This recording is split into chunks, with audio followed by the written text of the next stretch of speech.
People will not listen to this video. People will just keep wasting resources, throwing out plastic, not using reusable bags until it's too late. It's funny to me how humans just blatantly ignore climate change.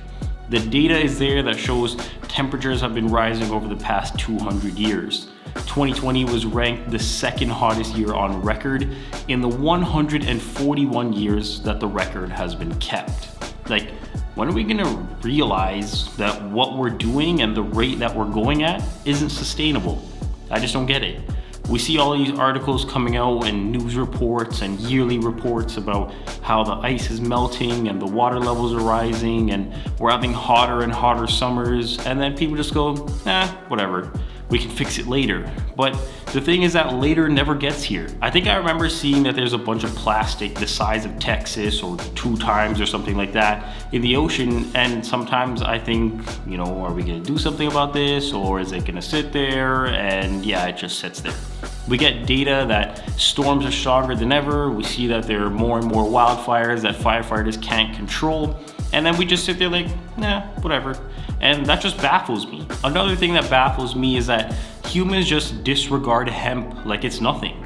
If you don't know what hemp is, it's basically a magical plant, no pun intended. It's in the same family as weed, but it has no psychoactive elements to it. It literally got that stigma behind it because it's related to weed. Anyway, hemp can do so many things. It's one of the fastest growing plants in the world. It can suppress weeds in the ground to where you don't have to use as much pesticide. The hemp seeds can be used to make oil and milk. The stalks of hemp are literally better than cotton. It's more insulating than cotton, it's stronger than cotton, and it's more absorbent than cotton. You can even make hemp paper and hemp concrete. So it's like, why aren't we growing this miracle plant, for lack of a better word? Well, like I said, it seems like humans just like to create problems and then solve them. We'd rather create plastic and have a plastic problem versus just using hemp or cardboard or something else to create food packaging. But like I say every video, what do I know? It's crazy because we get all these promises from politicians saying how they're gonna start cracking down on climate change and we're gonna look to make changes to help the environment and we're gonna ban gas cars by 2030 and we're gonna be net zero by 2050. And then when they get elected, all that just goes out the window like most of the other promises that they make. And then they just take money from their friends at big corporations and the working class gets kicked to the wayside as usual. That's the real problem. The real problem is that they claim they care about helping people and the country and doing better, but then once they get elected, everyone is just left to fend for themselves. Like, I remember when the movie 2012 came out, and yes, it's a movie, but the facts were there.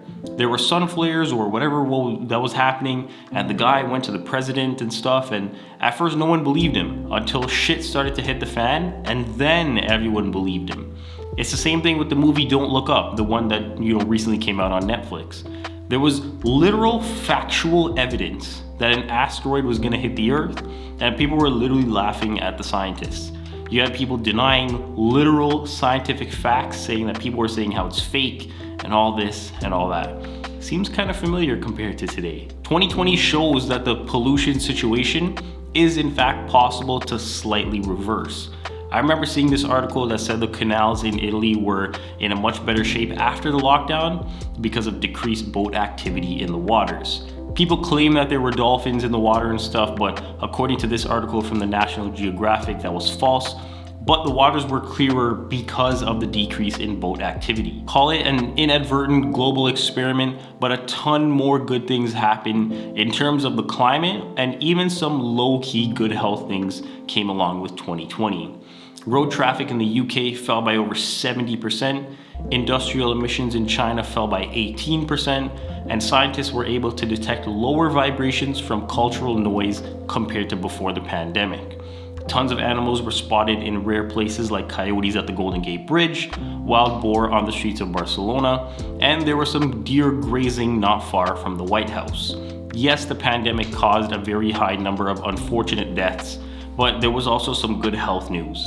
11,000 fewer people died from air pollution, 6,000 fewer children developed asthma, and 2 million people in the UK experienced reduced respiratory problem symptoms. Satellites saw that there was a decrease in smog belts over Wuhan in China and Turin in Italy. I'll link that Guardian article down below if you want to read more into it.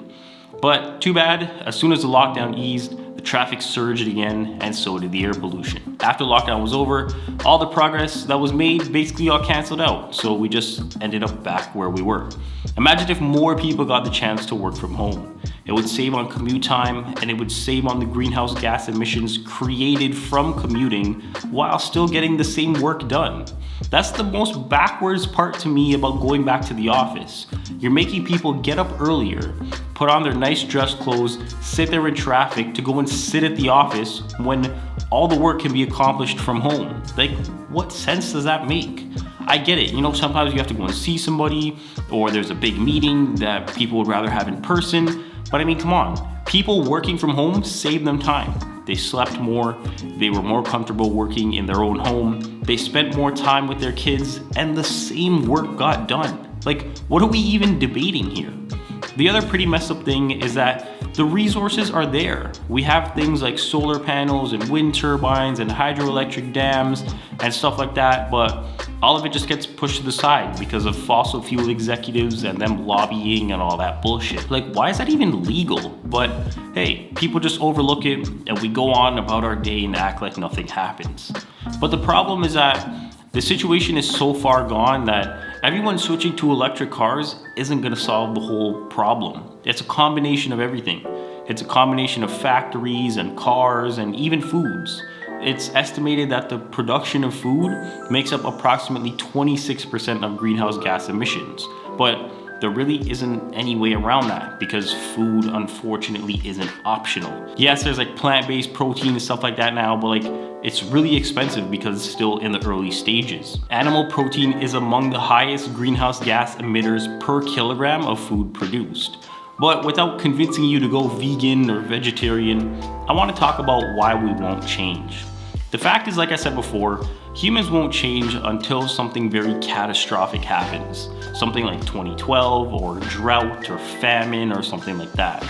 Until then, we're just going to keep going along like there isn't eye-opening data and that the effects of climate change will get worse and worse until there's some extinction level event. And then we're going to say, hey, maybe we should listen to all those people talking about climate change all those years ago. And let me be clear, I'm not perfect either. I still use space heaters in the winter and ACs in the summer, which consume a lot of power, and I still let the water warm up before I shower. So I'm not perfect by any means, but I do take water to work in a reusable bottle, and I take my reusable bags to the grocery store when I'm going to get food. I try to refuse plastic bags wherever possible, I don't drive, and I do my best to prevent things from going in the garbage. It's gonna happen, it's inevitable. Garbage is inevitable, but I do my best to try and prevent it. At the end of the day, I think as long as we're still living on Earth and we haven't found any alternative planets that we can go to, we have to try and do our best to preserve this one because it's literally the only one we have. It just sucks because, like I said, things like hemp are available, electric cars are available, solar panels and renewable energy is available.